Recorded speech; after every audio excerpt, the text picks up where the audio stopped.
ในตอนเช้าของวันที่7พฤษภาคมที่ผ่านมานี้อยู่สโมสรปกครองเมืองปากสันได้จัดกองประชุมการเคลื่อนไหวเวียกงานปกครองเมืองปากสัน3เดือนต้นปี2025และวางทิศทางแผนการ3เดือนในต่อหน้าโดยการเป็นประธานของทานสุริยาลาสบัวซีหักษาการเจ้าเมืองปากสันมีบรรดากรรมการภาคเมืองหัวหน้าห้องการกำลังป้องกันศาสตร์ป้องกันความสงบพร้อมด้วยองค์การปกครองบ้านนายบ้านภายในเทศบาลเมืองปากสันเข้าร่วมกองผสมทานบุญมีเพียงสวรรค์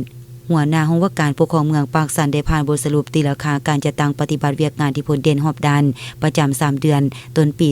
2025พร้อมทางวางทิศทางแผนการ3เดือนในตัวหน้า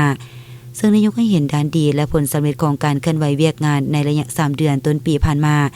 ซึ่งคณะบริหารงานปกครองเมืองปากสันทุกขั้นแม่นได้เอาใจใส่เคลื่อนไหวสุขอยู่ติดตามและกวดกาอย่างต่อเนื่องและเป็นปกติผ่านการจัดตั้งปฏิบัติระยะ3เดือนต้นปีผ่านมาสภาพสากลและภาคพื้นยังสืบต่อผันแปรอย่างสับสนเส้น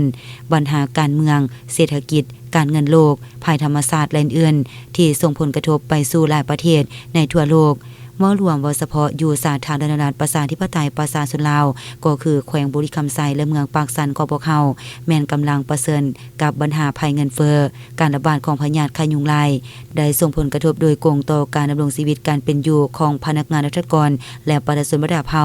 ต่อการสร้างสาธารณบ้านเมืองยิ่งใดก็ตามภายใต้การสีนำพาของค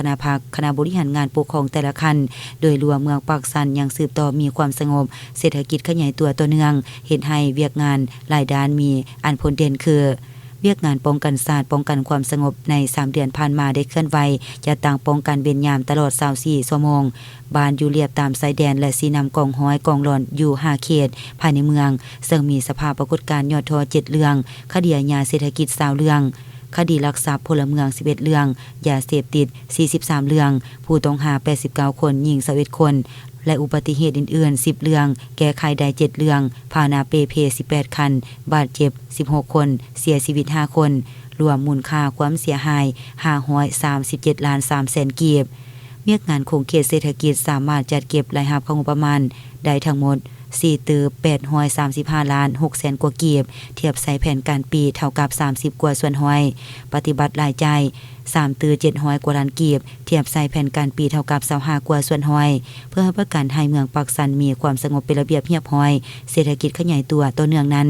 บรรดาผู้เข้าร่วมในกองประชุมใดพร้อมกันค้นคว้าประกอบคำเห็นและวางทิศทางแผนการ3เดือนในต่อหน้าเพื่อให้บรรดาทุกคงเขตเวียกงานได้มีความเข้มแข็งและสามารถชี้นำพาจะตั้งปฏิบัติเคลื่อนไหวให้มีประสิทธิภาพสูงและมีผลสำเร็จดีขึ้นเทอละเกา